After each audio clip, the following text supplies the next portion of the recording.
Welcome to Jill's Nomad Survival. My name is Jill, and today we're talking about the dreaded topic of nutrition, diet, fitness as a nomad. There are a few challenges to this kind of lifestyle on the road.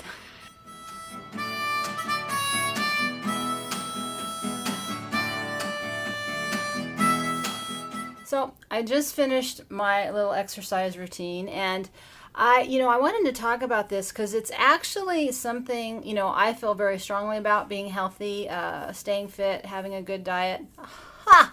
It has been so hard to do any of that on this journey, and it's only been 6 years into it. Actually, 5 years ago, I got this horse trailer that allowed me to even start to do any kind of real exercise again.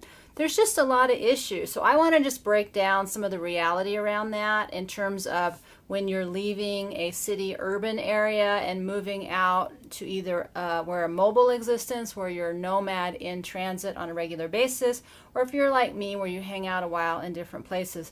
There's a lot of challenges to this entire lifestyle and just maintaining basic health and fitness the way that we may have been told or done in city and urban environments. And the biggest one is access. I always make the joke that I left Southern California, which had everything: fresh fruits, fresh vegetables, anything you wanted, anything you could afford, all the services in the world, to go find farm food. And it's taken me the 6 years to actually get a system into place, which makes me a little reluctant to leave here because I finally have found someone I can buy eggs from that is not abusive to their chickens. I have access to free-range grass-fed meat now, but that's not for sale locally. You cannot get food. You cannot usually get local meat, even though you're standing on the same field with it. And I finally have a way to get fresh fruits, vegetables that is organic by the sheer luck of a place called Mogro, which is out of Santa Fe or Albuquerque, I'm not sure where they're actually situated, who put together food boxes of locally and some non-local organic fruits and vegetables. So it's kind of like a community CSA that they deliver once a week. It's the only way I would get access to those kinds of food. We do have most little places are starting to have farmers markets, but you don't know if there's going to be food that week. You don't know how much, and you don't know if you're going to be able to afford it. We got one guy in town who charges so much more than everybody else, but his food is beautiful, but it's way out of my price range and a lot of people's price range. So it was much more complicated, but part of this process, I finally am kind of in a place now where I'm starting to rebuild. But some of the things that I just wanted to share, the experiences along the way. I went the first year without a refrigerator. I wanted to see if I could live without a refrigerator. On the one hand, it wasn't as hard as you think, but the requirement for that was it was very difficult if there wasn't access to a store that was relatively close by. When I was in Truth or Consequences, it was about, I think, not more than a mile. So I could walk to the store and I could get, one day's serving because I didn't have anywhere to store it. I could only cook one serving at a time. It was much more difficult if I was in a remote location. I started off with the idea of doing woofing over at farms so that I could have access to fresh food. That was a disaster because it's not as simple as it sounds, and it was my introduction into farming and how there's not just a bunch of food laying around, and depending on when you show up and what stage of growth is, and if they have a year-round farm or if it's just a summer farm or a seasonal farm, or if it's a one crop or just a small amount of crop farm. So there was a lot of education around that. So I've been really appreciative that I've had this experience because it makes me appreciate real food. But it also makes me appreciate how difficult it is. One of the things I wanted to throw out is in traditional times, and this area is known for its pinto beans. And I have read several books by local people who lived here in the early 1910s, 1920s. They had pinto beans for breakfast, they had pinto beans for lunch, they had pinto beans for dinner, and they had pinto beans for dessert, pinto bean pie. And if you look at really old cookbooks, you'll see how different it is from the way we eat today. And so for people who are used to being able to get whatever they want, whenever they want, however they want, you may have a big eye-opening experience. The other big issue is access. This town I'm in has had a grocery store for part of the time. It closed. They've just reopened it. It's very expensive. You know, there's only certain things that you can really buy there. To go into town to buy food is 100 miles round trip, and that's been pretty consistent. Unless you're living very close to a large metropolitan area, access to food or the cost of food can be a lot higher. Now, you can still get junk food pretty cheaply. We have a Family Dollar in town, which has your, standard local stuff that's, your standard national stuff that's can be, less expensive. But it's not really quality food, but you got to do what you got to do. And so this process has been really interesting because it sort of shattered my illusions about just going out to the farm and having this super organic, fabulous diet and lifestyle. There's no end to the humor, right? That I live on a cow farm with lactating cows and I have no access to fresh cow milk because, number one, these aren't milk cows. Number two, they'd never let me milk them. And number three, have you ever milked anything? There's a lizard running around outside. If you've ever milked anything, you would understand that dairy is the most labor-intensive form of farming and ranching, or whatever you want to call it, that there is. You have to milk twice a day.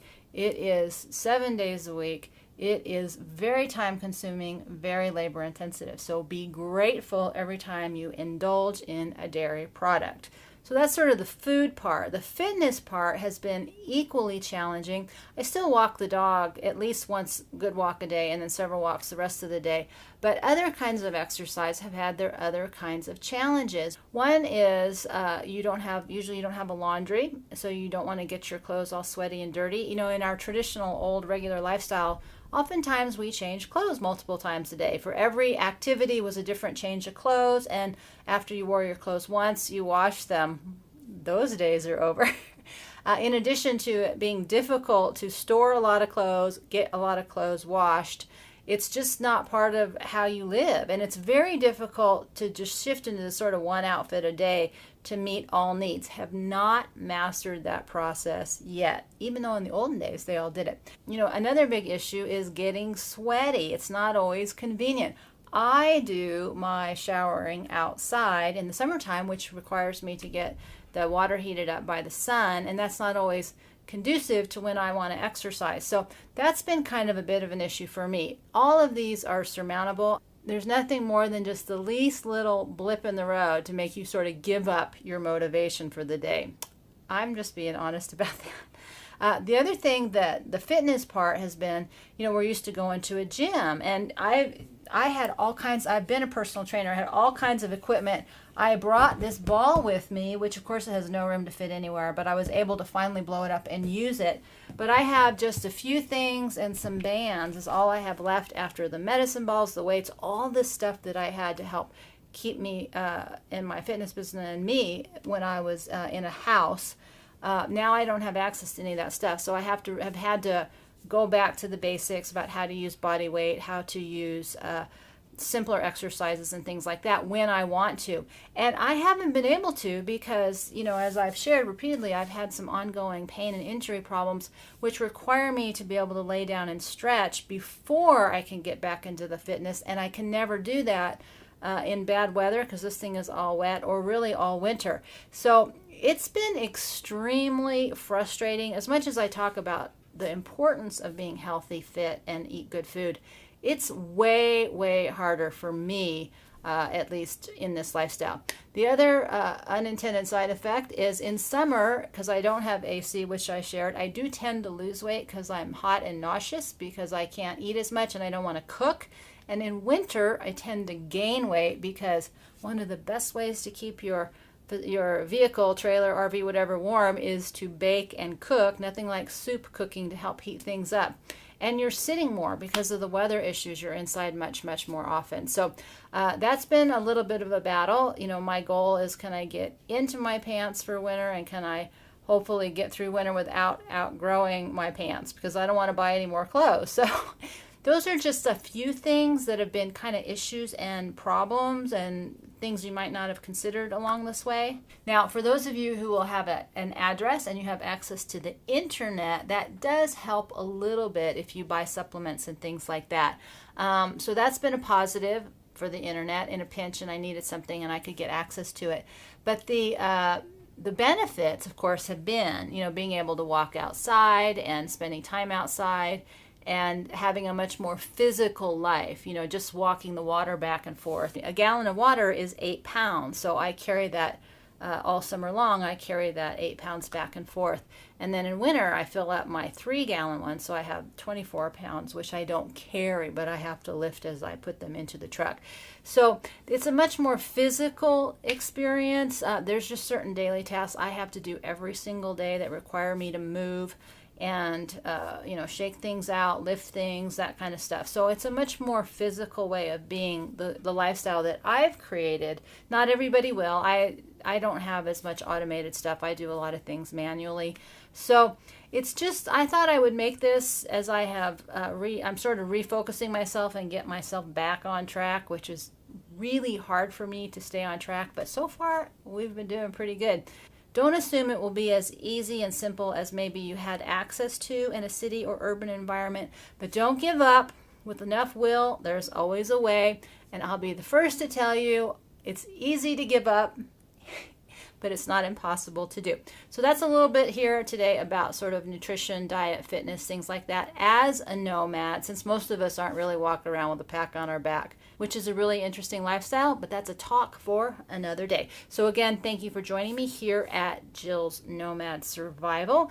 You can support these videos by going over to the books section of my website, jillelizabeth.net, linked below, where we talk about topics related to Nomad. We talk about how to get ready for those over 50, and just a way for me to give you value and support these videos and your journey as a nomad. Thanks again for stopping by, and we'll see you next time.